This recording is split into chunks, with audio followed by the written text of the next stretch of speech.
समर्थ स्वामी महाराज तुमच्या मनातल्या सगळ्या इच्छा पूर्ण करो हीच मी स्वामीच्यांनी प्रार्थना करते। तुम्हा सगळ्यांना मकर संक्रांतीच्या खूप खूप शुभेच्छा। तिळगुळ घ्या, गोड गोड बोला।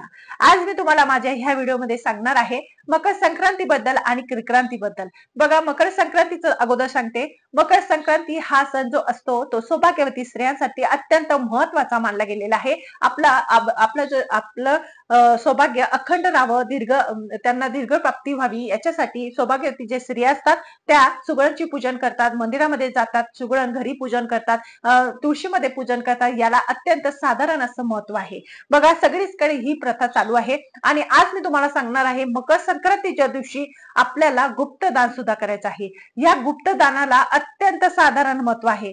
गुप्तदान का करावं असं म्हटलं गेलेलं आहे शिवमहापुराण कथेमध्ये की ह्या दिवशी जर आपण सकाळपासून तर संध्याकाळपर्यंत कधी पण आपण गुप्तदान केलं तर आपल्या आयुष्यामध्ये धनधान्याला कधीच कमतरता राहत नाही।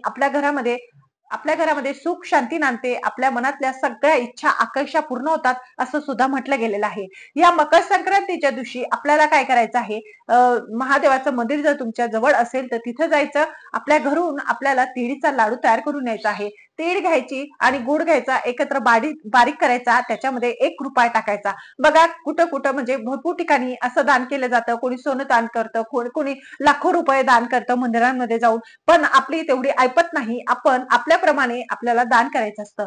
तर दान आपल्याला 1 रुपयाचं करायचं असतं। 1 रुपया 2 रुपया काय करायचं, एक लाडू करायचा तिळीचा लाडू झाल्यानंतर त्याच्यामध्ये आपल्याला 1 रुपया टाकून द्यायचा आहे आणि तो 1 रुपया टाकलेला लाडू आपल्याला महादेवाच्या मंदिरामध्ये दान करायचा आहे। आता हे दान तुम्ही सकाळी करू शकता, संध्याकाळी, दुपारी, जेव्हा तुम्हाला वेळ बनेल तेव्हा तुम्हाला मंदिरात जायचं आहे आणि हे गुप्त दान म्हणजे तो लाडू तुम्हाला दान करायचा आहे। असं केल्याने तुमच्या घरामध्ये कधीच धनधान्याला कमतरता राहणार नाही आणि तुमच्या घरामध्ये वर्षभरामध्ये कधीच धन अपुरं पडणार नाही असं सुद्धा शिवमहापुराण कथेमध्ये सांगितलेलं आहे। या दानाला अत्यंत साधारण असं महत्व आहे आणि याचं दुसरं कारण असं सुद्धा म्हटलं गेलेलं आहे, जर आपण या दिवशी असा लाडू म्हणजे जो लाडू आहे त्याच्यामध्ये 1 रुपया टाकून 2 रुपये टाकून गुप्तदान महादेवाच्या पिंडीवर केलं तर आपल्याला मेल्यानंतर पिंडदान करण्याची सुद्धा गरज राहत नाही।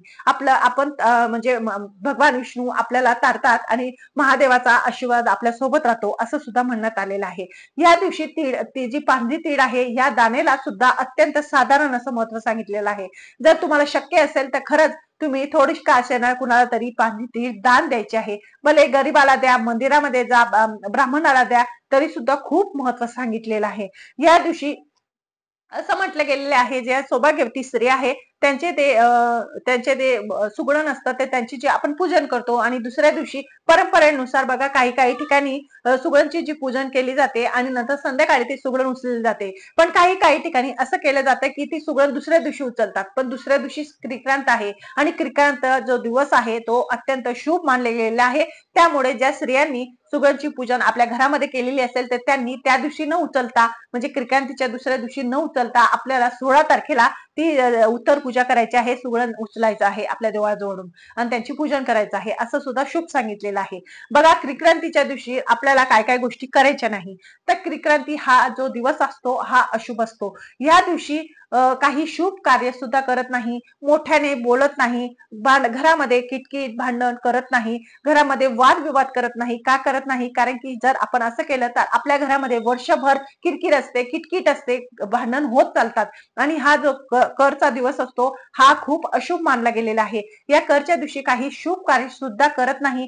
या दिवशी जे लहान मुलांचं बोर स्नान केले जाते ते सुद्धा करत नाही, हळदी कुंकू करत नाही, कारण की अशुभ सांगितलेलं आहे। या क्रिक्रांतीच्या दिवशी आपल्याला काही शुभ कार्य तर करायचंच नाही, पण आपल्याला कुठं बाहेर गावाला जायचंय, कुठे महत्वाच्या कामासाठी बाहेर जायचं आहे ते सुद्धा आपल्याला करायचं नाही, कारण की हा कर आहे आणि ह्या कराच्या दिवशी अशा काही अघटित घटना घडतात आणि त्याचे परिणाम आपल्याला भोगावे लागतात। आपण न कळत आपण ह्या चुका करतो, आपण कोणाचं ऐकत नाही, असं म्हणतो काही होत नाही, पण ज्या वेळेस होतं त्यावेळेस आपल्याला कळतं काय आपण असं काहीतरी चूक केली आहे आणि आज कर आहे आणि करच्या दिवशी कधीच बाहेर जात नाही, कराच्या दिवशी आपल्याला घरामध्येच बसावं लागतं।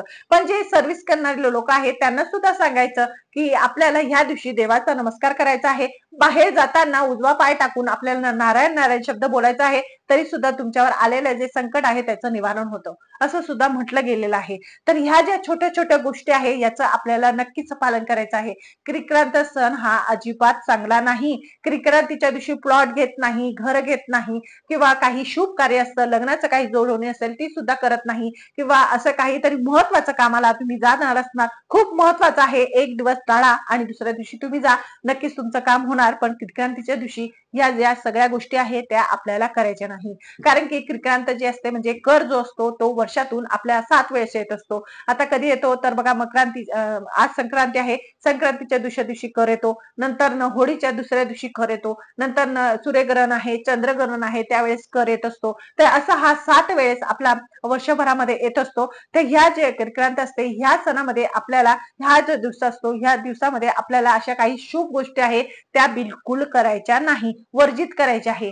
बघा, असं सुद्धा म्हटलेलं आहे की या दिवसामध्ये आपल्याला जर समोरचा व्यक्ती आपल्याशी भांडण करण्याच्या इच्छेमध्ये खूप इच्छा असेल त्याची भांडण करण्याची, खूप डोकं लावत असेल तर त्याला टाळायचं आहे, आपल्या आपल्या घरामध्ये बसायचं आहे. या दिवशी कुणाला पैसे देऊ पण नका आणि कोणाकडून घेऊ सुद्धा नका. या दिवशी असं सुद्धा म्हटले गेलेलं आहे की आपल्याला ज्या दिवशी कर असते त्या दिवशी पांढऱ्या कलरची वस्तू म्हणजे गोड आणि तिखट कधीच कोणाच्या घरचं खायचं सुद्धा नसतं, हे अशुभ सांगितलेलं आहे. कारण की ह्या दिवशी आपल्यावर असं काहीतरी अघटित घटना घडतात, काहीतरी करणी बाधा होतो असं सुद्धा म्हणण्यात आलेलं आहे. त्यामुळे आपल्याला ह्या दिवशी कोणाच्या घरचं खायचं सुद्धा नाही आणि कोणाच्या घरी आपल्याला काही द्यायचं सुद्धा नाही क्रिक्रांतीच्या दिवशी. आणि बघा, ह्या दिवशी आपल्याला घरामध्ये शांतता राहू द्यायची आहे, भगवान विष्णूंची किंवा देवांची खूप प्रमाणात आराधना करायची आहे. कारण की असं आपण आराधना केल्याने काय होईल तर आपल्या घरावर जर काही अघटित घटना घडणारी असेल, काही संकट येणार असेल ते टळतं आणि देवाचा आशीर्वाद आपल्या सोबत राहतो असं सुद्धा म्हणण्यात आलेलं आहे. तर ह्या क्रिक्रांतीच्या दिवशी असं सुद्धा म्हटलेलं आहे की ह्या दिवशी आपल्याला मांस खायचं नाही, मदिरा प्यायचं नाही, म्हणजे जे घरामध्ये नॉनव्हेज होत असेल तर या दिवशी करू नका. कारण की या दिवशी असं म्हटलेलं गेलेलं आहे हा सण बिलकुल चांगला नाही आणि जो कोणी खातो त्याच्या घरामध्ये दरिद्रता निर्माण होते असं सुद्धा म्हणण्यात आलेलं आहे. तर माझा हा व्हिडिओ आहे, खूप छोटा आहे, खूप महत्वाचा आहे, शेवटपर्यंत नक्की बघायचा आहे. माझं चॅनल आवडत असेल तर लाईक आणि सबस्क्राईब करा, इतरांना सुद्धा पाठवा. श्री स्वामी समर्थ.